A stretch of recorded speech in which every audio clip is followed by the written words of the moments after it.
की पूरी टीम है वह भोजन व्यवस्था में सहयोग करें, ऐसा यहाँ से बताया जा रहा है। पूरी टीम का तालियों से स्वागत करते हुए उनको भोजन व्यवस्था वह भेजें। धन्यवाद।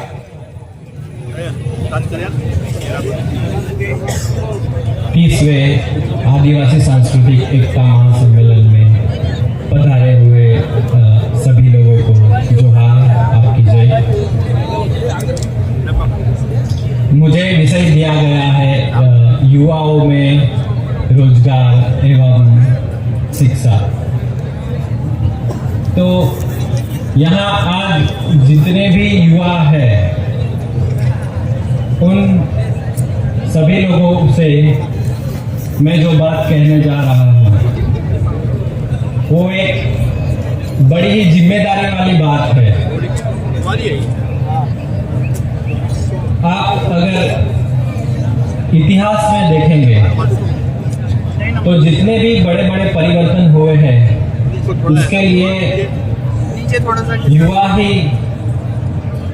युवाओं ने ही परिवर्तन लाए हैं।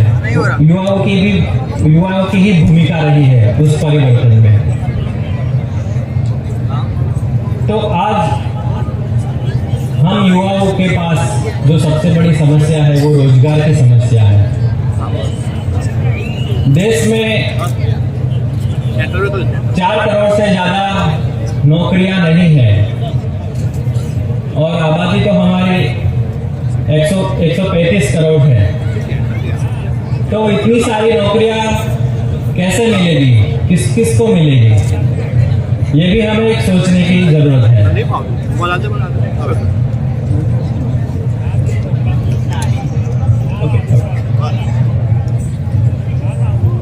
तो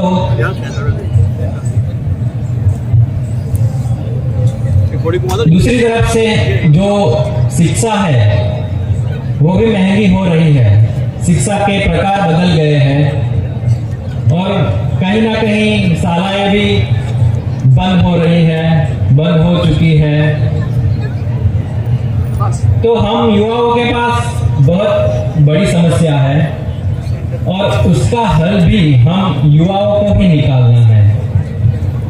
दूसरा कोई हमें मदद करने के लिए नहीं आने वाला और हमें अपेक्षा भी नहीं रखनी चाहिए, किसी से अपेक्षा नहीं रखनी चाहिए।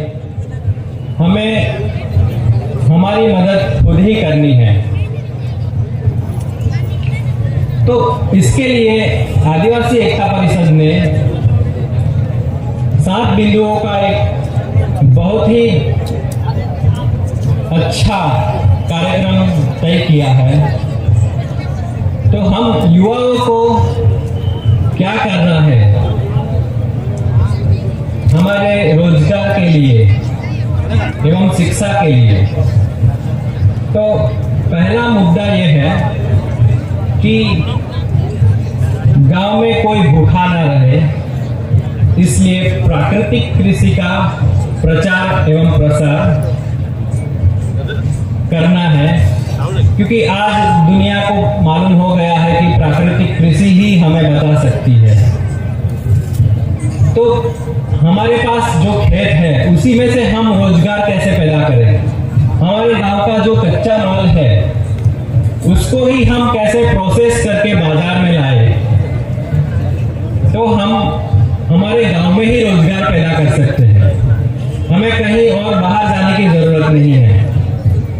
और हर गांव में धान कोष रहना चाहिए ताकि अगर किसी के पास किसी घर के अंदर खाना खत्म हो गया हो, धान खत्म हो गया हो, तो उस धान कोष में से हम उस घर को मदद कर सकते हैं।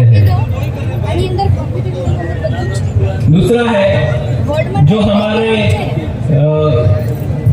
हमारा जो स्वास्थ्य है, तो गांव में कोई स्वास्थ्य से वंचित ना रह जाए, इसके लिए हर रोज 1 रुपया हम हर एक घर से इकट्ठा करेंगे और जिस को मदद चाहिए उसे हम मदद करेंगे। तीसरा है गांव में कोई शिक्षा से वंचित ना रह जाए, इसके लिए हर परिवार हर रोज 1 रुपया देगा और जिसको शिक्षा की जरूरत होगी तो उसको मदद मिलेगी। और जो गांव में जो युवा लोग हैं वो लोग भी गांव के बच्चों को कैसे पढ़ाए। आज ऑनलाइन शिक्षा का जमाना आ गया है और जो शिक्षा हमें शाला कॉलेज में जो महंगी मिल रही है वो फ्री में हमें ऑनलाइन मिल रही है। तो जो पढ़ना चाह रहा है उसकी जिम्मेदारी हम युवाओं को ले लेनी होगी। और साथ में जो बुजुर्ग लोग हैं जो रिटायर हो गए हैं उन लोगों को भी गांव की जिम्मेदारी ले लेनी होगी। तीसरा है चौथा है जल जंगल और जमीन एवं खनिज संपदा का संरक्षण, संवर्धन और पुनः निर्माण। हमारी युवाओं की जो भी समस्या है, दुनिया की जो भी समस्या है वो जल जंगल जमीन से जुड़ी हुई है। तो अगर हम हमारी ही प्रकृति को नहीं बचाएंगे दूसरा कोई नहीं बचाने वाला, ये बात भी आप जान लीजिए। तो वो काम भी हमें करना है। अगर जल जंगल जमीन है तो ही हमारे पास रोजगार रहेगा, क्योंकि आपका जो रोजगार है वो वहीं से आएगा।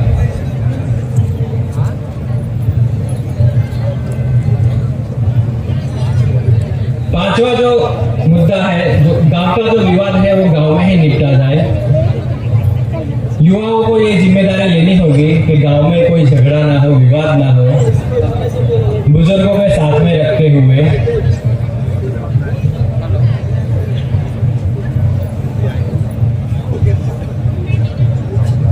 छठा जो मुद्दा है जो मैंने बोल दिया है कि गांव का जो कच्चा माल है वो हम प्रोसेस करके गांव में ही रोजगारी कैसे पैदा करें। और सातवां है कि हर गांव में एक सांस्कृतिक एवं अध्ययन केंद्र हो जहां गांव के युवा इकट्ठा हो और जो हमारे आदिवासी समाज के जो भी समस्या है उस पर विचार विमर्श करें और उनका हल ढूंढे। हम इकट्ठा नहीं होंगे इस तरह और विचार विमर्श नहीं करेंगे तो हमें मालूम ही नहीं पड़ेगा कि हमारी समस्याएं क्या क्या है।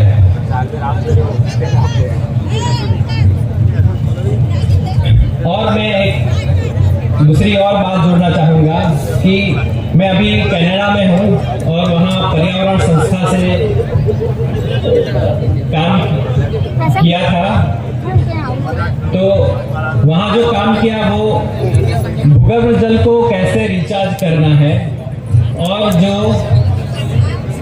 1 से 10 तक के कक्षा के जो बच्चे हैं उनको पर्यावरण से कैसे जुड़ना है उस पे काम किया है। तो कनाडा में तो पर्यावरण बचाने की कोई जरूरत नहीं है, वहाँ के लोगों ने उनका पर्यावरण संभाल के रखा है, प्रकृति संभाल के रखी है, लेकिन फिर भी वो लोग पर्यावरण पे काम कर रहे हैं। तो हमें भी सोचना पड़ेगा कि वो लोग क्यों कर रहे हैं और हमें भी करना होगा। और आज का सम्मेलन का जो ये जो सम्मेलन है उसका जो मुद्दा है बहुमतवाद और उसका जो समाधान है वो मातृशाही जो व्यवस्था है। तो मैं एक बात गर्व से बोलना चाहूंगा कि मैं कनाडा अपने आप नहीं गया हूँ, मुझे कनाडा ले जाने वाली एक महिला है, वो महिला मुझे कनाडा लेके गई है। तो